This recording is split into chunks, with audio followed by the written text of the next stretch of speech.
제가 일부에 오신 분들에게 예수 믿는 거 힘드시죠? 그렇게 물었습니다. 어떤 대답이 나왔을까요? 여러분들에게도 제가 물어보겠습니다. 예수 믿는 거 힘드시죠?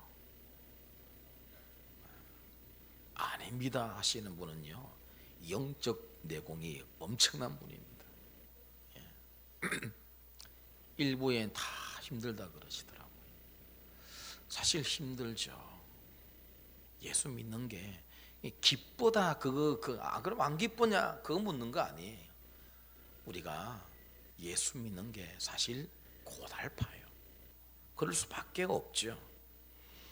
세상은 우리 예수 믿는 자들이 힘들도록 구조가 되어 있어요. 우리 믿는 자들 중심으로 모든 게 만들어지지 않거든요.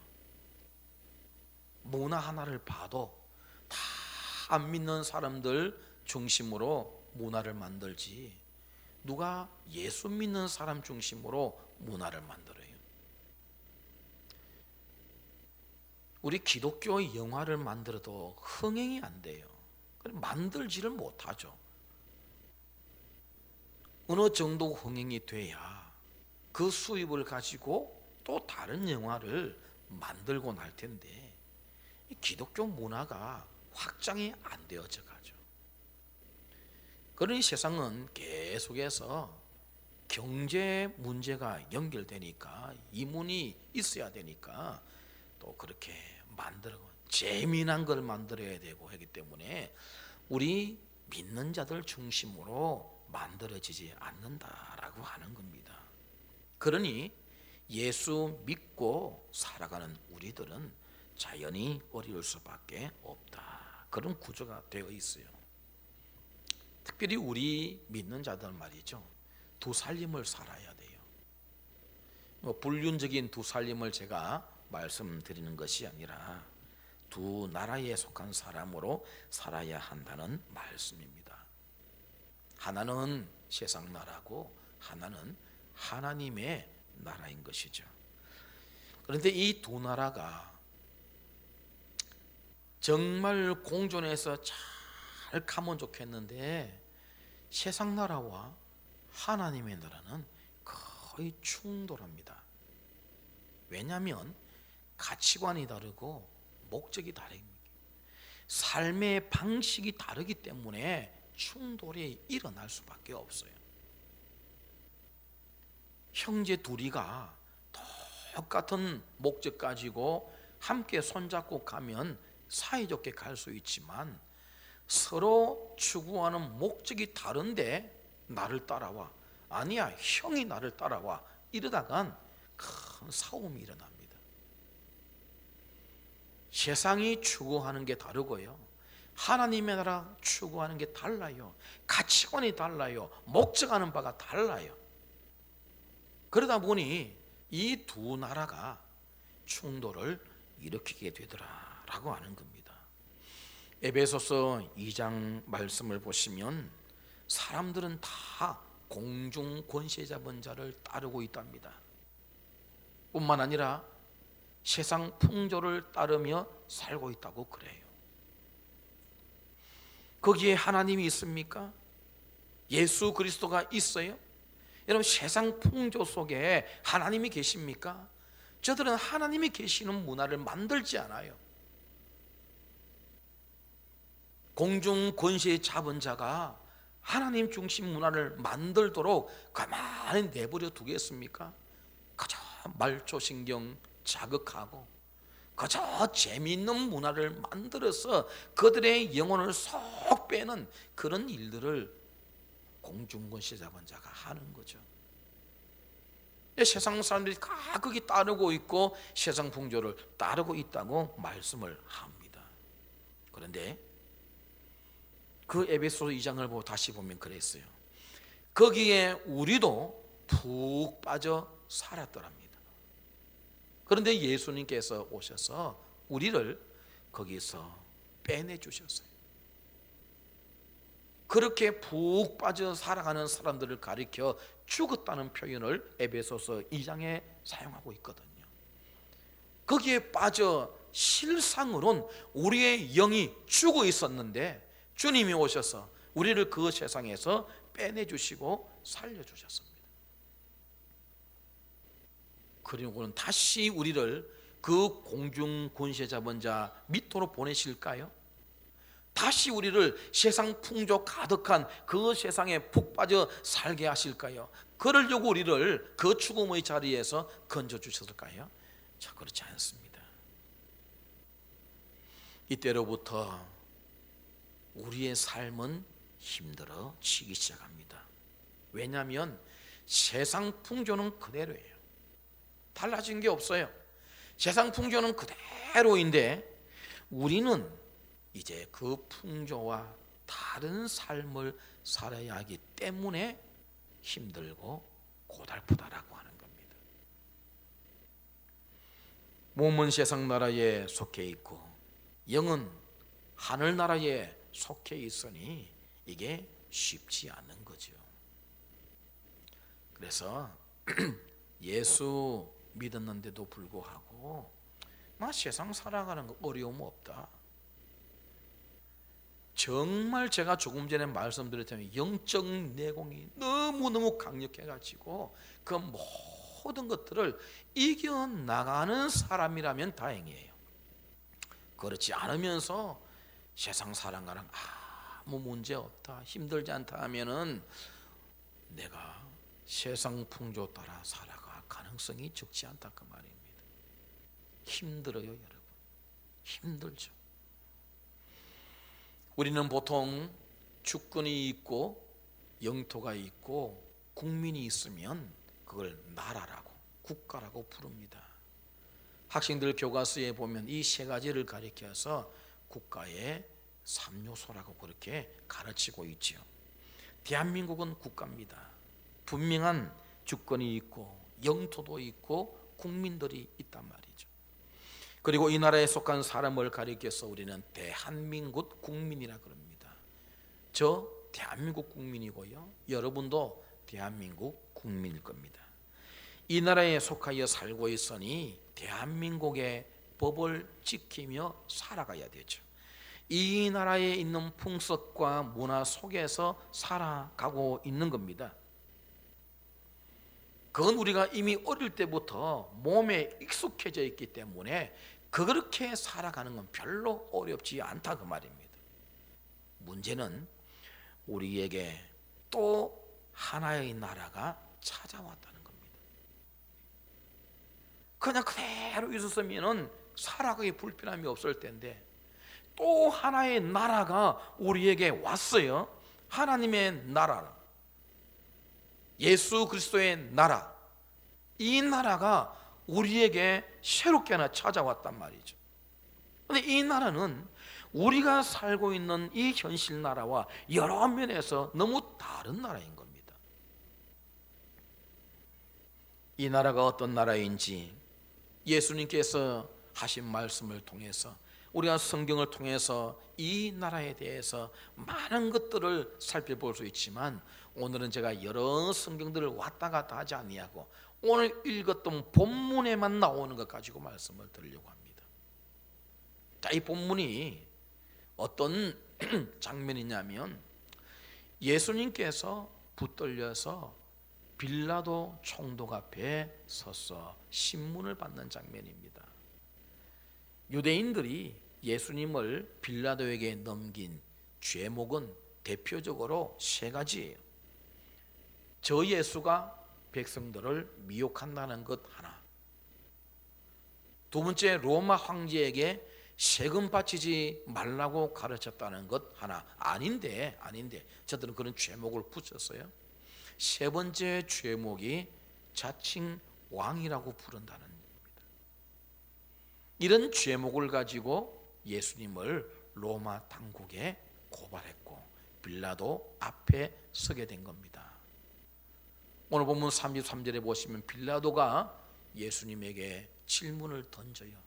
네가 유대인의 왕이냐? 그 죄목 가지고 왔거든요. 그러니 물어요. 아마 빌라도로서는 다른 것보다도 이 죄목에 대해서 굉장히 민감하게 반응했을 겁니다. 왜? 지금 없는 로마 황제가 다스리고 있고 자기는 총독으로 이곳에 파견 와서 다스리고 있는데 자기가 왕이라고 하고 있다라고 하는 이 말에 대해서 알아보고 싶었을 겁니다. 그래서 네가 유대인의 왕이냐 물었단 말이죠. 예수님 뭐라고 대답을 하십니까? 그 말 네 스스로 하는 말이냐, 누군가 너에게 일러주어서 하는 말이냐, 예수님께서 빌라도에게 되물으셨어요. 빌라도는 조금 마음이 언짢았던 것 같아요. 그래서 35절에 이렇게 말합니다. 35절 같이 한번 읽어봐요. 다 같이 시작. 빌라도가 대답하되 내가 유대인이냐? 너를 내게 넘겼으니 내가 무엇을 하였느냐? 지금 빌라도가 했던 이 말, 내가 유대인이냐? 네 나라 사람과 대제사장들이 나를 넘겼다. 자, 이 빌라도의 이 말에 예수님이 결코 간과하지 않으시고 지목하셨던 한 말이 있습니다. 그게 뭐냐면 네 나라 사람, 내 나라 사람 이렇게 되어 있지 않습니까? 바로 여기에 예수님은 오늘 36절에 말씀을 하시는 이유가 되어졌습니다. 36절 같이 한번 읽어봅니다. 시작. 예수께서 대답하시되 내 나라는 이 세상에 속한 것이 아니니라. 만일 내 나라가 이 세상에 속한 것이었더라면 내 종들이 싸워 나로 유대인들에게 넘겨지지 않게 하였으리라. 이제 내 나라는 여기에 속한 것이 아니니라. 나를 이 자리에 서게 한 네가 말한 내 나라 백성이라고 하는 저 유대인들은 실상은 내 나라 백성이 아니다라고 예수님 말씀하십니다. 그 말씀을 지금 하시는 거예요. 빌라도는 당연히 이 예수가 유대 나라에 속한 자이기 때문에 유대 나라가 예수님의 나라요, 저기 끌고 온 저 백성들이 예수님 나라의 백성으로 여겨서 그렇게 말했지만 예수님은 아니요, 그렇게 말하지 않습니다. 내 나라는 이 세상에 속한 나라가 아닐 뿐더러 나를 당신 앞에 끌고 온 이 유대인들도 내 나라 백성 아니요 라고 예수님이 말씀하고 계신 겁니다. 그래서 36절 말씀에서 우리가 몇 가지 한번 찾아보려고 하는 겁니다. 첫째, 예수님의 말씀에 내 나라라는 표현을 하셨다는 것에 우리가 주목할 필요가 있습니다. 유대 나라 아니거든요. 그렇다고 로마 말씀하는 것도 아니에요. 유대도 로마도 아닌 제3의 나라를 예수님께서 지금 분명히 말씀하고 계세요. 유대에서 태어나고 자라셨어요. 그럼에도 불구하고 이 유대 나라를 주님이 지금 내 나라라고 말씀하지 않아요. 로마의 속국으로 살고 있어요. 그럼에도 불구하고 로마를 내 나라라고 말씀하지 않으시고 예수님은 제3의 나라, 다른 나라를 내 나라라고 말씀하고 있으니 우리가 말하고 있는 하나님의 나라인 겁니다. 예수님께서 내 나라 그렇게 표현하셨으니 그리스도의 나라라고 해도 무방한 거죠. 이와 같이 예수님은 유대도 아니고 로마도 아닌 예수님의 나라가 따로 있다는 것을 분명히 언급하셨습니다. 그게 내 나라라고 하는 표현입니다. 두 번째, 이 36절에서 우리가 생각해 보고자 하는 것은 이 나라는 이 세상에 속한 것이 아니라는 부분입니다. 이 세상에 속하지 않았어요. 여러 뜻이 있습니다. 세상 방식과는 다른 방식을 가진 나라, 그런 뜻입니다. 눈에 보이지 않는 나라라는 겁니다. 세상 통치를 받지 않는 나라라는 것이고 세상의 영향을 전혀 받지 않는 그런 나라라는 의미가 이 세상에 속하지 않았다는 뜻입니다. 세상에 속했으면 조금 전에 말씀드렸던 국가의 3요소 영토, 주권, 국민 있어야 돼요. 근데 지금 예수님 말씀하시는 이 나라 뭐가 없죠? 이 세 가지 가운데 뭐가 없을까요? 예? 예수님의 나라에 국민이 있습니까? 있어요, 없어요? 예, 질문 안 하기로 하겠습니다. 영토가 없죠. 이 세상에 속한 나라가 아니란 말이에요. 그러니 하나님의 나라, 그리스도의 나라는 우리가 이렇게 땅을 딛고 살아가는 이런 영토가 없어요. 사실은 하나님의 나라는 전 세계에 있는 모든 그리스도인들로 인해 구성되어 있기 때문에 이런 영토가 필요 없어요. 하지만 나라입니다. 왜요? 예수님께서 분명히 내 나라라고 하는 표현을 하셨기 때문입니다. 여러분, 눈에 보이는 것만이 전부 아니자는 거 여러분 아시지 않습니까? 눈에 보이는 것만이 다 존재합니까? 우리는 살아가면서 눈에 보이지 않지만 엄연히 존재하는 것들을 많이 알고 있지 않습니까? 눈에 없다고 해서 없는 게 아니라 주님은 분명히 말씀하세요. 내 나라, 이 유대 나라도 아닌 로마도 아닌 내 나라가 너희들 눈에는 보이지 아니하지만 내 나라가 엄연히 존재하고 있다는 것을 빌라도 앞에 말씀하고 계시는 겁니다. 그건 사람이 인정하고 인정하지 않고 하등의 문제 없어요. 아무 관계 없습니다. 이미 사람의 생각을 초월하시는 주님이시니까요. 이 36절에서 세 번째로 생각해 볼 수 있는 내용이 이 나라에도 속한 종들이 있다는 겁니다. 여기 예수님께서 내 종들이 그랬지 않습니까? 이 나라의 주인은 분명히 예수님이세요. 왜? 여기 37절에 네 말과 같이 내가 왕이니라. 예수님 왕이세요. 분명히 예수님께서 주인이시고 그 주인을 따르고 섬기는 종들이 있음을 예수님은 말씀하십니다. 물론 여기서 말씀하시는 종, 이 종은 신약에 거의 나오고 있는 그 종의 개념과는 달라요. 가령 바울이 이런 글을 잘 쓰죠. 예수 그리스도의 종 바울은 이럴 때 그 종은 말이에요, 둘로서 노예를 의미합니다. 거의 신약 성경의 종이라고 하는 단어가 거의가 둘로서예요, 노예예요. 근데 여기 지금 말씀 예수님께서 빌라도 앞에 말씀하신 내 종 할 때 이 종은요 휘페레테스라고 해서 그런 종이 다른 사람의 뜻을 보조적으로 수행하는 자를 의미하는 단어입니다. 노예 단어 아니에요.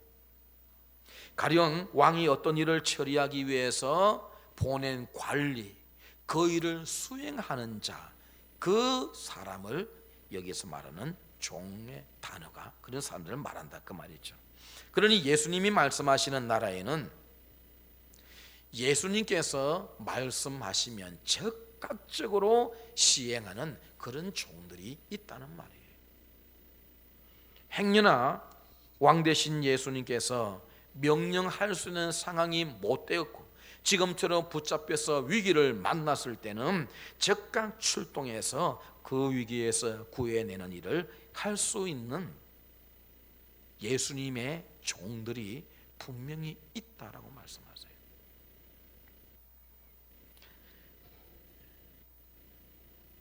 예수님이 이런 종들과는 조금 개념이 다르지만 이런 말씀도 하신 적이 있습니다. 예수님께서 감람산에 가셔서 붙잡히시지 않습니까? 그때 붙잡히실 때 예수님의 제자였던 베드로가 이 흥분을 해가지고 칼을 뽑아다가 대제사장의 종의 귀를 내리치는 이런 일이 있었습니다. 그때 예수님께서 베드로를 책망하세요. 책망하시면서 이런 말씀을 하셨습니다. 너는 내가 내 아버지께 구하여 지금 12군단 더 되는 천사를 보내시게 할 수 없는 줄로 아느냐. 12군단이면 어마어마합니다. 그 당시 1세기 때 로마 군대의 한 군단이 6,000명 정도의 규모였습니다.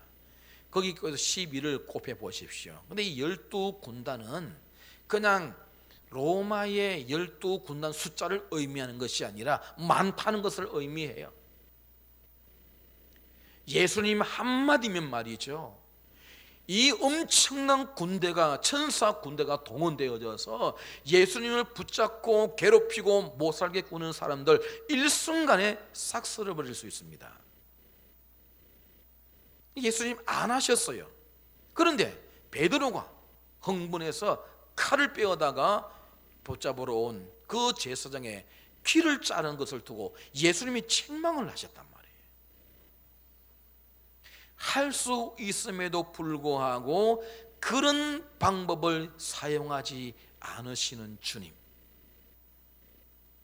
주님의 나라의 특징을 말씀하고 있는 겁니다. 지금 빌라도에 그 말씀하세요. 내 종들이 싸워서 나로 하여금 유대인들에게 넘겨지지 않게 했을 것이다. 그런데 내 나라는 그렇고 그런 나라가 아니다 라고 말씀하시는 거예요. 우리가 이런 부분들을 잘 받아들이고 기억을 해야 되는 겁니다. 그러면 왜 안 하셨느냐? 이제 네 번째 말씀에서 그 이유가 나타나는 겁니다. 이 나라는 세상 나라의 통치 방법과 다른 나라이기 때문에 그러하다라고 예수님이 말씀하시는 겁니다. 여러분, 자기 나라 왕이 붙잡혀 죽게 되었는데 가만히 있을 종들이 어디 있겠습니까? 당장에 칼 차고 창 들고 구하러 가죠. 그런데 예수님은 아무도 구하러 오지 않았습니다. 천사도 동원되지 않았어요. 그냥 자기 한 몸 그대로 빌라도 앞에서 신문 받으시고 두들겨 맞고 채찍 맞고 십자가 지고 가고 다 하셨단 말입니다. 그런 일에 천사가 동원되어져서 예수님을 구해내고, 주님 그런 거 원치 않으셨어요. 그 겟세마네 동산에서 붙잡히실 때 베드로가 칼 들고 설치는 거 원치 않으셨어요. 나도 얼마든지 군단과 같은 엄청난 힘을 가진 천사 군대를 동원할 수 있지만 하지 않는다는 걸 말씀하시지 않습니까? 세상 나라와 다르다는 것을 보여주시고 계시는 겁니다. 이것이 빌라도 앞에 서서 예수님께서 자신의 나라의 특징을 말씀하셨다고 한다면 중요한 것은 우리입니다. 이제 우리가 이 나라에 속한 사람으로서 이 세상을 살아간다는 사실을 명심해야 된다 그 말이에요. 당시 세상 나라들은 한결같이 싸워서 얻어요. 로마도 그렇게 해서 생겨진 나라이고, 지금 유대도 로마 속국으로 살고 있지만 열심당원같이 머리에 띠띠고 맨날 로마에 항거하면서 어떻게든 투쟁하고 싸워서 다시 우리나라를 쟁취하고 로마를 정복하자는 사람들도 있었단 말이에요. 그러나 그리스도의 나라는 이런 나라와는 다른 질서와 원리로 존재하는 나라라는 것을 주님이 말씀하고픈 겁니다. 그렇다면 그게 뭘까 라고 하는 숙제가 남아있게 되는 거죠. 주님의 나라, 세상과 다른 그리스도의 나라는 무엇을 통해서 만들어지고 어떤 질서가 있고 원리가 있어서 세워지는 거냐라고 하는 겁니다. 우리는 그 나라의 모습을 예수님의 삶과 가르침을 통해서 알 수 있게 됩니다. 예수님께서 산상수훈을 주셨던 것 가운데 그 내용들이 다 나와요. 하나님의 나라 백성들, 천국 시민들이 살아가야 될 삶의 원리들을 마태복음 5장, 6장, 7장을 통해서 주셨어요. 거기에 진짜 우리가 가져야 될 복의 개념도 다 말씀해 주셨습니다. 그 모든 것들을 요약하면 진정 주님의 나라는 무엇으로 세워지고 어떤 원리를 가지고 이끌어져 가느냐, 그 나라에 속한 우리들은 정말 어떻게 살아가야 되느냐를 우리가 중요하게 받아야죠. 여러분, 이 나라는 미움과 갈등 대신에 사랑과 평화로 세워지는 나라입니다. 이 나라는 폭력과 다툼 대신에 비폭력으로 세워지는 나라입니다. 거짓 대신에 진리로 세워지는 나라이고요, 욕심과 군림하는 것 대신에 희생과 섬김으로 세워지는 나라입니다. 그게 하나님의 나라, 그리스도의 나라인 겁니다. 주님은 지금 빌라도 앞에 서셔서 자신의 나라가 이런 나라임을 빌라도 앞에 말씀하고자 하신 겁니다. 지금 우리가 주님 말씀하시는 이 나라의 일원으로 살고 있다는 것을 잊어서는 안 돼요. 왜? 우리의 삶과 직결되기 때문에 그러하다는 겁니다. 바다에 떠있는 배를 집 삼고 그것을 자기 나라 삼아 떠도는 해적들이지 않습니까? 그 사람들은 삶 자체가 뭐예요? 해치고 죽이고 빼앗는 겁니다. 그들의 일상생활이에요, 그게. 그러나 하나님의 나라에 속한 우리들은 절대 그렇게 살아갈 수 없다 그 말이에요. 왜? 하나님의 나라 가치와 원리는 그것과는 전혀 맞지 않기 때문에 그러하다는 겁니다. 빌라도의 그 다음 태도가 뭔지 아세요? 예수님을 놓아주려 하는 겁니다. 예수님을 놓아주려 해요. 왜요? 빌라도가 뭘 깨달았을까요? 뭘 감지했을까요? 예수님이 36지 사시는 이 말씀을 통해서 빌라도가 깨달은 바는, 이 예수와 나와 우리 로마는 다투고 싸울 일이 없겠구나라고 하는 것을 감지한 거예요. 저 유대인들은 몰라요. 저들은 어떻게든 다투어서 나라를 빼앗으려고 하겠죠. 그런데 빌라도가 예수님에게서 딱 감지한 것은, 이 예수는 폭력이나 선동이나 이런 것들을 통해서 나와 싸우고 우리 로마 땅국과 싸우려고 하는 자가 아니구나 라고 하는 것을 빌라도가 깨닫고 감지한 거예요. 그래서 놓아주려고 한 겁니다.